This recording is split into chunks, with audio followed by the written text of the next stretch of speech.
It's been a while since I did a video, and I just feel like today I wanted to make a video just talk about the pain, the struggle that people are going through. You know, this is a very, very challenging time, challenging season for all of us. If you if you are very fortunate that you were able to go through this season and not facing financial difficulty or able to have a meal on your table at night, be grateful. It's tough to be grateful. It's tough to be happy when the stress level really is it's so high in so many ways. It's not just a financial stress or pressure that people are under. What I'm seeing taking place, it's something that is beyond financial. This season of our lives brings something with it that is beyond human comprehension, beyond something that one can prepare for. I don't know who I'm talking to, but I hope today that you are encouraged, you are alive, because it's truly could have been worse. Think about you waking up one day. I know you didn't, I didn't. Our whole entire lives as we know it just change. We used to do things that we wanted to do, we like to do, we enjoy doing. We used to go to places where we they had no restriction, if you will. We just pack our clothes or pack a bag, make our plan, and decided that we want to go here, we want to go there, and this is exactly what we did. Now, with what is happening right now, we are literally forced. Now, I'm using this word, and it might be a little strong word, but literally, it's what it is. We have been forced, not forced by another man, but we're forced by a situation that causes us to be on lockdown. Not because you want to, but because you have to. Because for one reason that I find it very fascinating, you do not know who has this virus and who doesn't. So the best thing and the only thing you could do is to be mindful about this. Be cautious, because you don't know if I have it. I might have it, I don't even know. This is how difficult this season is. A lot of people are afraid to get tested. And a lot of people are afraid to find out if I had it or if I got it, what do I do? And I truly believe, me personally, I believe that a lot of us had it and it left, because we take care of ourselves, we've been active, we do the basic things that we're supposed to do on a regular basis. Our immune system was strong enough that we were able to reject that disease. I'm not a medical profession. I'm not giving advice. I'm not telling you what happened. I'm just saying, in my own opinion, for me personally, because of the contact of people I've been in contact with, because of people that I know that they had the virus. Not that I was next to them, but how they got the virus, I was in that environment as well. I just can't stop but wonder and imagine how worse this could have been. So to get back to the point, is that there's no way any of us could have wake up and planned for such a thing as this, as we going through this season. The very thing that forces us to change our life. You cannot plan for that. So what I'm seeing, people who did not know each other, now forced to learn how to live with one another. Imagine you've been in a relationship for 15, 20 years. You've done your duty. Your duty is that you're a mother, you wake up, you take care of the kids, you go to work, you come back, and we eat, we go to bed. And the husband, you go to work, you provide for their family, you come home, you have a meal, you watch a little bit of TV. Now you go to bed. You only had literally maybe an hour to spend with your family. You leaving in the house with a whole bunch of people you don't even know them. Think about this. You leave in the house with the family members, you don't know them. You leave in the house with children, you don't even know your children. But because of this epidemic, it forces us to learn to get to know each other. Now, you could say this is a curse, or you could say this is a blessing. It's all on your perspective, how you look at it. What I'm understanding, if you will, is that we are forced to put what's matter first. We are forced to prioritize our lives in such a way to put what matters first rather than other things. I love this passage. It says this, that what would it benefit a man to gain the whole world and lose his own soul? I've heard so many stories, even from personal clients who's telling me that, man, I didn't know my wife was like this. I didn't know my children was like this. The saddest thing that I've heard in the past couple of weeks is the fact that people are saying once the country is open, the divorce court is going to be overwhelmed. Family court is going to be overwhelmed because of the violence against family right now. Violence against men, it's not just men beating women, it's women beating men.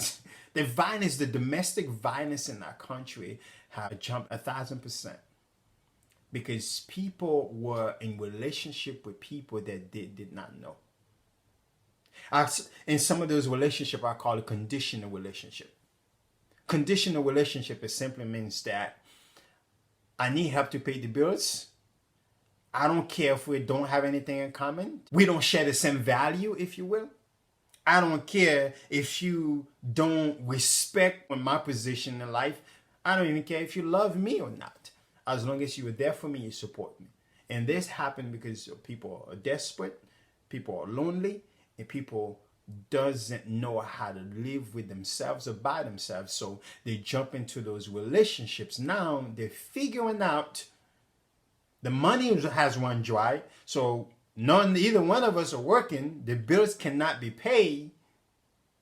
What's left? What's left? And so this is why they're saying that the family court is going to be overwhelmed and divorce court is going to be overwhelmed. Because people are running. What I'm saying is that understand the situation. Maybe, yes, relationship may have been started wrong. But now you know what to do. You're already in it. Take the time to learn. Take the time to get to know each other. Take the time to plan together. Take the time now for you to bring the family together and create a vision for the family. Work on the vision for your life individually and then come collectively as family, have a plan. You don't have to run. You don't have to give up. You're already in it, right? Those were my advice to a few people that comes to me and it's like, how do you do it? I say, man, I don't know how I do it. First of all, I couldn't do it on my own. I got some help from people. I've learned. It's not easy. It's not going to be easy because if it was easy, everyone would be successful at it. Dealing with people, I think the toughest challenge all of us has as human beings is people challenge. It's people challenge. I've seen people chasing money. I've seen people chasing things. I've seen people doing some dumb stuff for things. But at the end of the day, the most important thing is people. It really is. And so I hope you are encouraged. I don't know who I'm talking to, but I feel like it was something in my heart, and based on what I've seen, based on what I've heard, based on what is going on in my environment, saying, people, please, this season, the season of our lives, we have never been this way before. But we human beings, we've learned how to survive. That's what we do. Tough situation never lasts always. But tough people always do. You can overcome this. You will get through this. But how do you get to this? It's not going to be based on the way you used to do things. The only way you and I is going to get through this season in our lives is to be patient with one another and to allow the process to manifest in our lives and allow it to bring us closer to each other, not divide us, not separate us, not breaking us. That's the whole purpose of the whole thing, is to break you, break your family, break the head of the family, break the community, break your country.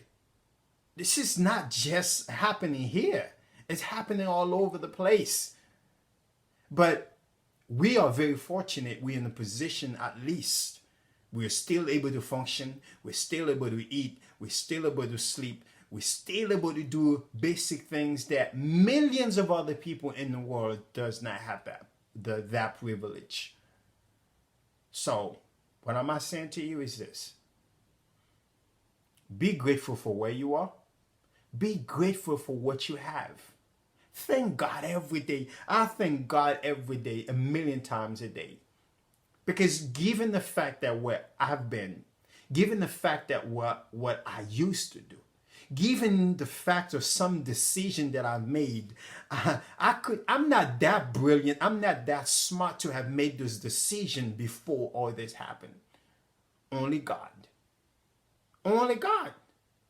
And I'm not going to sit here and sugarcoat it telling you that I'm that smart or that intelligent. I've made some powerful move. I made some life-changing decisions simply because I've learned to reflect and meditate and trust my instinct, trust my gut, and trust what I'm hearing, trust what I'm seeing. Because there is a season for everything under the sun.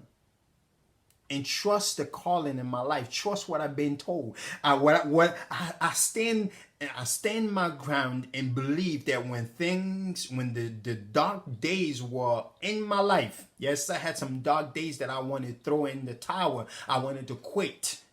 But I believe so much in what was told to me in the light. So when I was in the darkest moment in my life, I still believe. I still believe. And because I believe it so much, and so I was able to listen to the voice of God when He led me even when I didn't want to be led.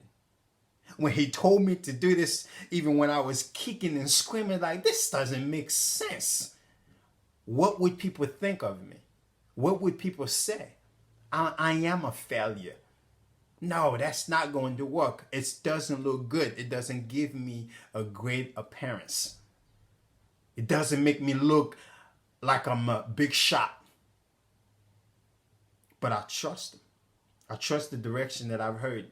I trust the word that I've heard. And today, if I didn't, my life, my situation, my family condition would have been a whole lot different. So therefore, I'm grateful every day. I hope you're grateful for the labor that you have. Your story might not be as, I don't know, dramatic as mine. But I'm sure you have a story behind what you're going through right now. And when you overcome the season, you will be able to share that story with those around you, and you will become a source of encouragement to someone that's maybe going through challenges in their lives, and you will be able to help them to overcome it because you, my friend, have won and have overcome.